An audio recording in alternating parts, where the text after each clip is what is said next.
ألف لام ميم. ذلك الكتاب لا ريب فيه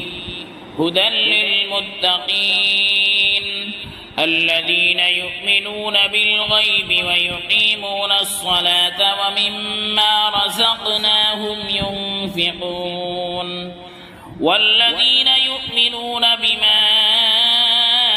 أنزل إليك وما أنزل من قبلك وبالآخرة هم يوقنون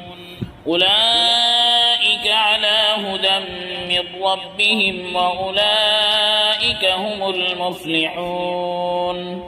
إن الذين كفروا سواء عليهم أأنذرتهم أم لم تنذرهم لا يؤمنون ختم الله على قلوبهم وعلى سمعهم وعلى أبصارهم غشاوة ولهم عذاب عظيم ومن الناس من يقول آمنا بالله وباليوم الآخر وما هم بمؤمنين يخادعون الله والذين آمنوا وما يخدعون إلا أنفسهم وما يشعرون في قلوبهم مرض فزادهم الله مرضا ولهم عذاب أليم بما كانوا يكذبون وإذا قيل لهم لا تفسدوا في الأرض قالوا إنما نحن مصلحون ألا إنهم هم المفسدون ولكن لا يشعرون وإذا قيل لهم آمنوا كما آمن الناس قالوا أنؤمن كما آمن السفهاء ألا إنهم هم السفهاء ولكن لا يعلمون وإذا لقوا الذين آمنوا قالوا آمنا وإذا خلوا إلى شياطينهم قالوا إنا معكم إنما نحن مستهزئون الله يستهزئ بهم ويمدهم في طغيانهم يعمهون أولئك الذين اشتروا الضلالة بالهدى فما ربحت تجارتهم وما كانوا مهتدين مثلهم كمثل الذي استوقد نارا فلما أضاءت ما حوله ذهب الله بنورهم وتركهم في ظلمات لا يبصرون صم بكم عمي وهم لا يرجعون أو كصيب من السماء فيه ظلمات ورعد وبرق يجعلون أصابعهم في آذانهم من الصواعق حذر الموت والله محيط بالكافرين يكاد البرق يخطف أبصارهم كلما أضاء لهم مشوا فيه وإذا أظلم عليهم قاموا ولو شاء الله لذهب بسمعهم وأبصارهم إن الله على كل شيء قدير يا أيها الناس اعبدوا ربكم الذي خلقكم والذين من قبلكم لعلكم تتقون الذي جعل لكم الأرض فراشا والسماء بناء وأنزل من السماء ماء فأخرج به من الثمرات رزقا لكم فلا تجعلوا لله أندادا وأنتم تعلمون وإن كنتم في ريب مما نزلنا على عبدنا فأتوا بسورة من مثله وادعوا شهداءكم من دون الله إن كنتم صادقين فإن لم تفعلوا ولن تفعلوا فاتقوا النار التي وقودها الناس والحجارة أعدت للكافرين وبشر الذين آمنوا وعملوا الصالحات أن لهم جنات تجري من تحتها الأنهار كلما رزقوا منها من ثمرة رزقا قالوا هذا الذي رزقنا من قبل وأتوا به متشابها ولهم فيها أزواج مطهرة وهم فيها خالدون إن الله لا يستحيي أن يضرب مثلا ما بعوضة فما فوقها فأما الذين آمنوا فيعلمون أنه الحق من ربهم وأما الذين كفروا فيقولون ماذا أراد الله بهذا مثلا يضل به كثيرا ويهدي به كثيرا وما يضل به إلا الفاسقين الذين ينقضون عهد الله من بعد ميثاقه ويقطعون ما أمر الله به أن يوصل ويفسدون بالأرض أولئك هم الخاسرون كيف تكفرون بالله وكنتم أمواتا فأحياكم ثم يميتكم ثم يحييكم ثم إليه ترجعون هو الذي خلق لكم ما في الأرض جميعا ثم استوى إلى السماء فسواهن 7 سماوات وهو بكل شيء عليم وإذ قال ربك للملائكة إني جاعل في الأرض خليفة قالوا أتجعل فيها من يفسد فيها ويسفك الدماء ونحن نسبح بحمدك ونقدس لك قال إني أعلم ما لا تعلمون وعلم آدم الأسماء كلها ثم عرضهم على الملائكة فقال أنبئوني بأسماء هؤلاء إن كنتم صادقين قالوا سبحانك لا علم لنا إلا ما علمتنا إنك أنت العليم الحكيم قال يا آدم أنبئهم بأسمائهم فلما أنبأهم بأسمائهم قال ألم أقل لكم إني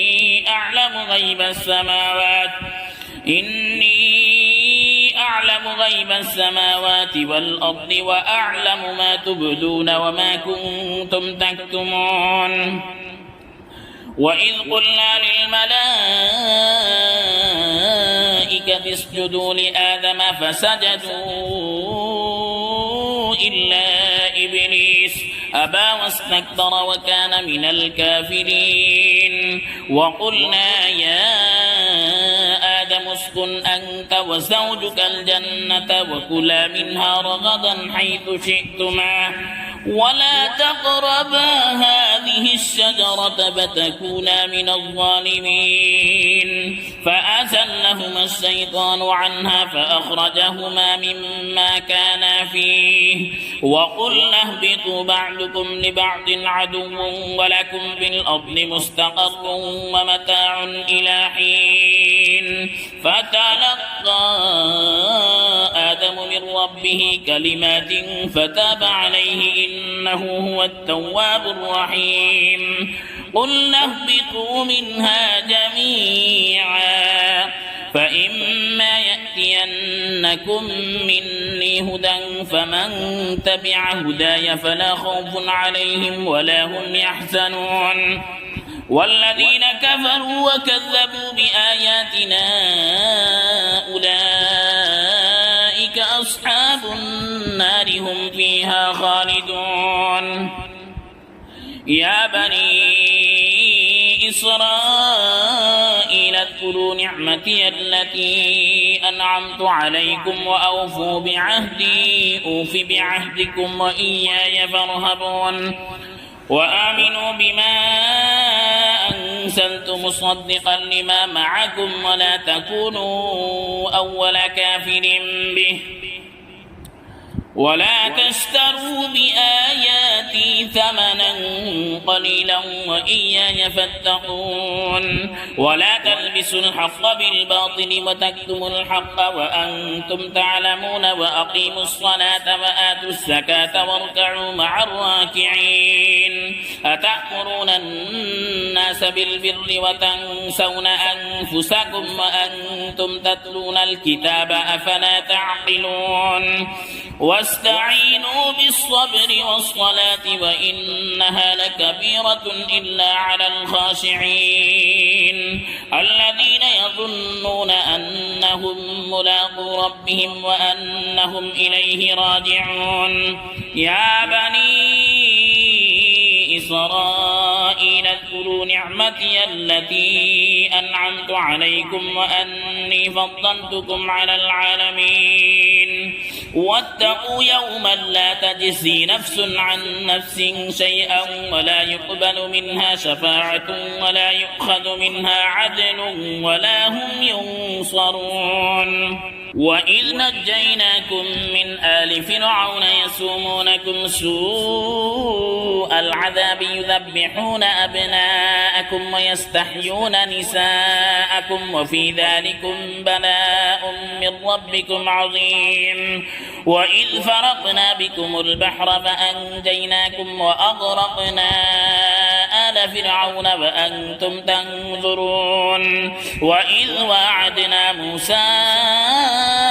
40 ليلة ثم اتخذتم العجل من بعده وأنتم ظالمون ثم عفونا عنكم من بعد ذلك لعلكم تشكرون وإذ آتينا موسى الكتاب والفرقان لعلكم تهتدون وإذ قال موسى لقومه يا قوم إنكم ظلمتم أنفسكم باتخاذكم العجل فتوبوا إلى بارئكم فاقتلوا أنفسكم ذلكم خير لكم عند بارئكم فتاب عليكم إنه هو التواب الرحيم وإذ قلتم يا موسى لن نؤمن لك حتى نرى الله جهرة فأخذتكم الصاعقة وأنتم تنظرون ثم بعثناكم من بعد موتكم لعلكم تشكرون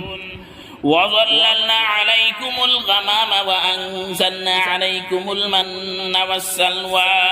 كلوا من طيبات ما رزقناكم وما ظلمونا ولكن كانوا أنفسهم يظلمون وإذ قلنا ادخلوا هذه القرية فكلوا منها حيث شئتم رغدا وادخلوا الباب سجدا وقولوا حطة نغفر لكم خطاياكم وسنزيد المحسنين فبدل الذين ظلموا قولا غير الذي قيل لهم فأنزلنا على الذين ظلموا رجزا من السماء بما كانوا يفسقون وإذ استسقى موسى لقومه فقلنا اضرب بعصاك الحجر فانفجرت منه 12 عينا قد علم كل أناس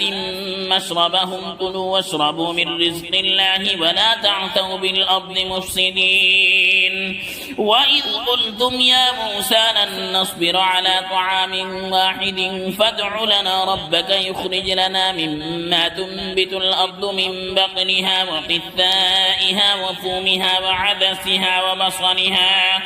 قال تستبدلون الذي هو أدنى بالذي هو خير اهبطوا مصرا فإن لكم ما سألتم وضربت عليهم الذلة والمسكنة وباءوا بغضب من الله ذلك بأنهم كانوا يكفرون بآيات الله ويقتلون النبيين بغير الحق ذلك بما عصوا وكانوا يعتدون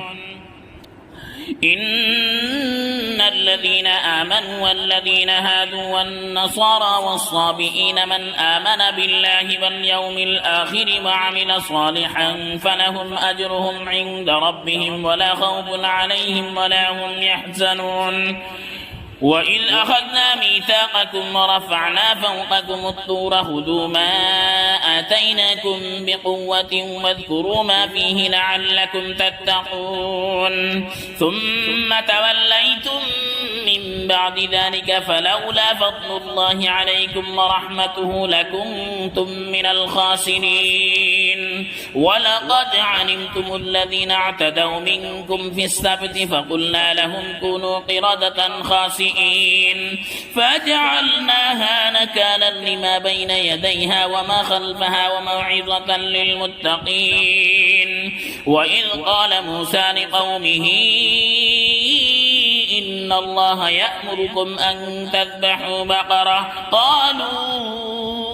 أتتخذنا هزوا قال أعوذ بالله أن أكون من الجاهلين قالوا ادع لنا ربك يبين لنا ما هي قال إنه يقول إنها بقرة لا فارض ولا بكر عوان بين ذلك فافعلوا ما تؤمرون قالوا ادع لنا ربك يبين لنا ما لونها قال إنه يقول إنها بقرة صفراء فاقع لونها تسر الناظرين قالوا ادع لنا ربك يبين لنا ما هي إن البقرة شابه علينا وإنا إن شاء الله لمهتدون قال إنه يقول إنها بقرة لا ذلول تثير الأرض ولا تسقي الحرث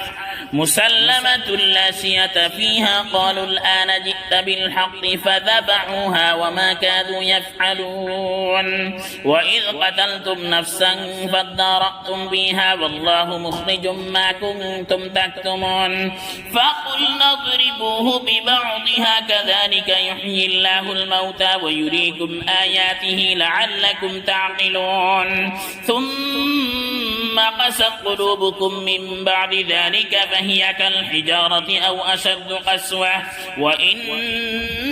من الحجارة لما يتفجر منه الأنهار وإن منها لما يشقق فيخرج منه الماء وإن منها لما يهبط من خشية الله وما الله بغافل عما تعملون أفتطمعون أن يؤمنوا لكم وقد كان فريق منهم يسمعون كلام الله ثم يحرفونه من بعد ما عقلوه وهم يعلمون وإذا لقوا الذين آمنوا قالوا آمنا وإذا خلا بعضهم إلى بعض قالوا أتحدثونهم بما فتح الله عليكم ليحاجوكم به عند ربكم أفلا تعقلون أولا يعلمون أن الله يعلم ما يسرون وما يعلنون ومنهم أميون لا يعلمون الكتاب إلا أماني وإن هم إلا يظنون فويل للذين يكتبون الكتاب بأيديهم ثم يقولون هذا من عند الله ليشتروا به ثمنا قليلا فويل لهم مما كتبت أيديهم وويل لهم مما يكسبون وقالوا لن تمسنا النار إلا أياما معدودة قل أتخذتم عند الله عهدا فلن يخلف الله عهده أم تقولون على الله ما لا تعلمون بلى من كسب سيئة وأحاطت به خطيئته سيئته فأولئك أصحاب النار هم فيها خالدون والذين آمنوا وعملوا الصالحات أولئك أصحاب الجنة هم فيها خالدون وإذ أخذنا ميثاق بني إسرائيل لا تعبدون إلا الله وبالوالدين إحسانا وذي القربى واليتامى والمساكين وقولوا للناس حسنا وأقيموا الصلاة وآتوا الزكاة ثم توليتم إلا قليلا منكم وأنتم معرضون وإذ أخذنا ميثاقكم لا تسفكون دماءكم ولا تخرجون أنفسكم من دياركم ثم أقررتم وأنتم تشهدون ثم أنتم هؤلاء تقتلون أنفسكم وتخرجون فريقا منكم من ديارهم تظاهرون عليهم بالإثم والعدوان وإن يأتوكم أسارى تفادوهم وهو محرم عليكم إخراجهم أفتؤمنون ببعض الكتاب وتكفرون ببعض فما جزاء من يفعل ذلك منكم إلا خزي في الحياة الدنيا ويوم القيامة يردون إلى أشد العذاب وما الله بغافل عما تعملون أولئك الذين اشتروا الحياة الدنيا بالآخرة فلا يخفف عنهم العذاب ولا هم ينصرون ولقد آتينا موسى الكتاب وقفينا من بعده بالرسل وآتينا عيسى ابن مريم البينات وأيدناه بروح القدس أفكلما جاءكم رسول بما لا تهوى أنفسكم استكبرتم ففريقا كذبتم وفريقا تقتلون وقالوا قلوبنا غلف بل لعنهم الله بكفرهم فقليلا ما يؤمنون ولما جاءهم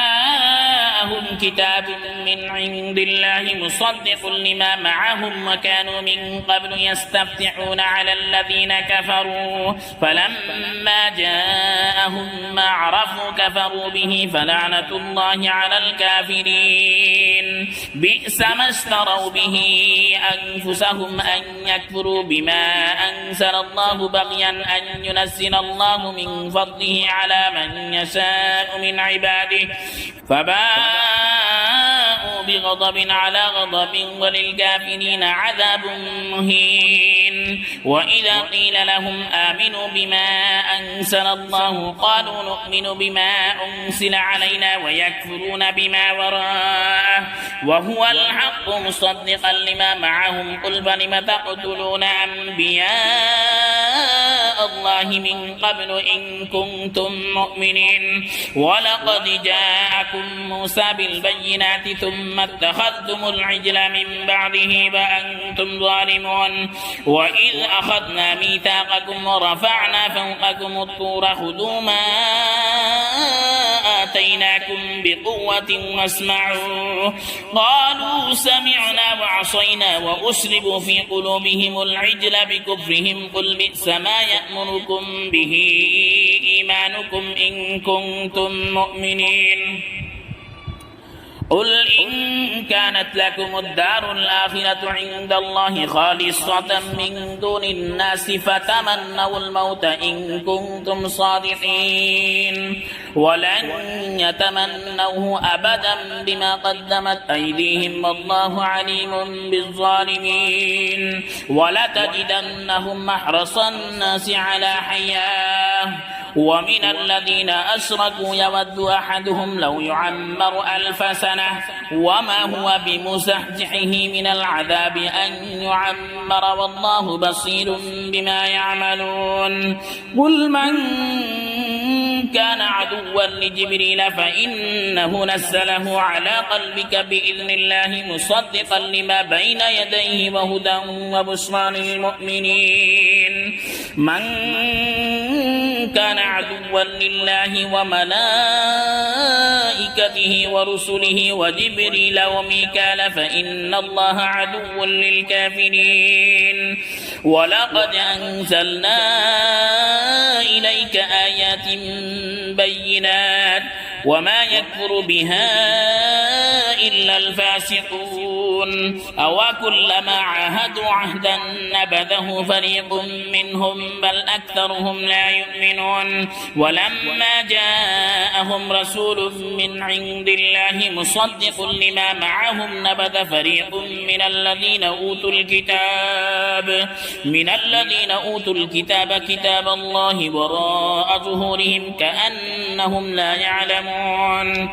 واتبعوا ما تتلو الشياطين على ملك سليمان وما كفر سليمان ولكن الشياطين كفروا يعلمون الناس السحر وما أنزل على الملكين ببابل هاروت وماروت وما يعلمان من أحد حتى يقولا إنما نحن فتنة فلا تكفر فيتعلمون منهما ما يفرقون به بين المرء وزوجه وما هم بضارين به من أحد إلا بإذن الله ويتعلمون ما يضرهم ولا ينفعهم ولقد علموا لمن اشتراه ما له بالآخرة من خلاق ولبئس ما شروا به أنفسهم لو كانوا يعلمون ولو أنهم آمنوا واتقوا لمثوبة من عند الله خير لو كانوا يعلمون يا أيها الذين آمنوا لا تقولوا راعنا وقولوا انظرنا واسمعوا وللكافرين عذاب أليم ما يود الذين كفروا من أهل الكتاب ولا المشركين أن ينزل عليكم من خير من ربكم والله يختص برحمته من يشاء والله ذو الفضل العظيم ما ننسخ من آية أو ننسها نأتي بخير منها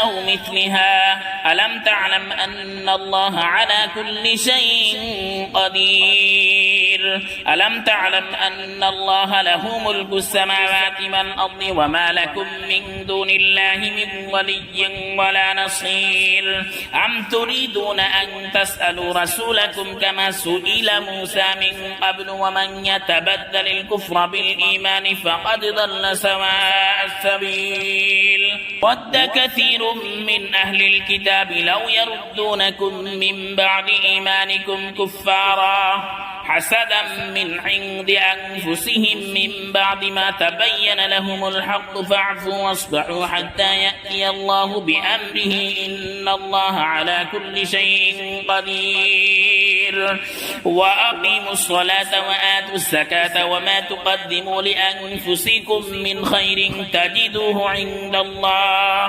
إن الله بما تعملون بصير وقالوا لن يدخل الجنة إلا من كان هودا أو نصارى تلك أمانيهم قل هاتوا برهانكم إن كنتم صادقين بلى من أسلم وجهه لله وهو محسن فله أجره عند ربه ولا خوف عليهم ولا هم يحزنون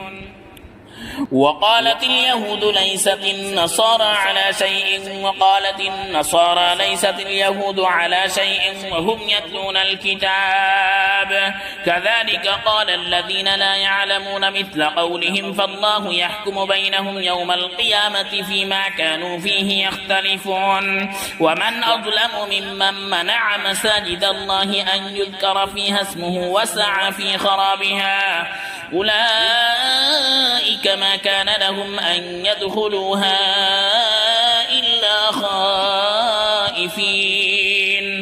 لهم في الدنيا خزي ولهم في الآخرة عذاب عظيم ولله المشرق والمغرب فأينما تولوا فثم وجه الله إن إن الله واسع عليم. وقالوا اتخذ الله ولدا سبحانه بل له ما في السماوات والأرض كل له قانتون بديع السماوات والأرض وإذا قضى أمرا فإنما يقول له كن فيكون. وقال الذين لا يعلمون لولا يكلمنا الله أو تأتينا آية كذلك قال الذين من قبلهم مثل قولهم تشابهت قلوبهم قد بينا الآيات لقوم يوقنون إنا أرسلناك بالحق بشيرا ونذيرا ولا تسأل عن أصحاب الجحيم. ولن ترضى عنك اليهود ولا النصارى حتى تتبع ملتهم قل إن هدى الله هو الهدى ولئن اتبعت أهواءهم بعد الذي جاءك من العلم ما لك من الله من ولي ولا نصير. الذين آتيناهم الكتاب يتلونه حق تلاوته أولئك يؤمنون به ومن يكفر به فأولئك هم الخاسرون. يا بني إسرائيل اذكروا نعمتي التي أنعمت عليكم وأني فضلتكم على العالمين واتقوا يوما لا تجزي نفس عن نفس شيئا ولا يقبل منها عدل ولا تنفعها شفاعة ولا هم ينصرون. وإذ ابتلى إبراهيم ربه بكلمات فأتمهن قال إني جاعلك للناس إماما قال ومن ذريتي قال لا ينال عهد الظالمين. وإذ جعلنا البيت مثابة للناس وأمنا واتخذوا من مقام إبراهيم مصلى وعهدنا إلى إبراهيم وإسماعيل أن طهر بيتي للطائفين والعاكفين والركع السجود. وإذ قال إبراهيم رب اجعل هذا بلدا آمنا وارزق أهله من الثمرات من آمن منهم بالله واليوم الآخر قال ومن كفر فأمتعه قليلا ثم أضطره إلى عذاب النار وبئس المصير. وإذ يرفع إبراهيم القواعد من البيت وإسماعيل ربنا تقبل منا إنك أنت السميع العليم ربنا واجعلنا مسلمين لك ومن ذريتنا أمة مسلمة لك وأرنا مناسكنا وتب علينا إنك أنت التواب الرحيم. ربنا وابعث فيهم رسولا منهم يتلو عليهم آياتك ويعلمهم الكتاب والحكمة ويزكيهم إنك أنت العزيز الحكيم. ومن يرغب عن ملة إبراهيم إلا من سفه نفسه ولقد اصطفيناه بالدنيا وإنه بالآخرة لمن الصالحين. إذ قال له ربه أسلم قال أسلمت لرب العالمين. ووصى بها إبراهيم بنيه ويعقوب يا بني إن الله اصطفى لكم الدين فلا تموتن إلا وأنتم مسلمون أم كنتم شهداء إذ حضر يعقوب الموت إذ قال لبنيه ما تعبدون من بعدي قالوا نعبد إلهك وإله آبائك إبراهيم وإسماعيل وإسحاق إلها واحدا ونحن له مسلمون. تلك أمة قد خلت لها ما كسبت ولكم ما كسبتم ولا تسألون عما كانوا يعملون. وقالوا كونوا هودا أو نصارى تهتدوا قل بل ملة إبراهيم حنيفا وما كان من المشركين. قولوا آمنا بالله وما أنزل إلينا وما أنزل إلى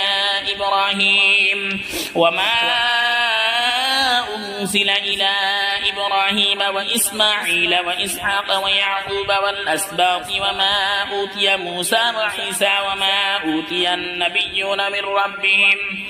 لا نفرق بين أحد منهم ونحن له مسلمون فإن آمنوا بمثل ما آمنتم به فقد اهتدوا وإن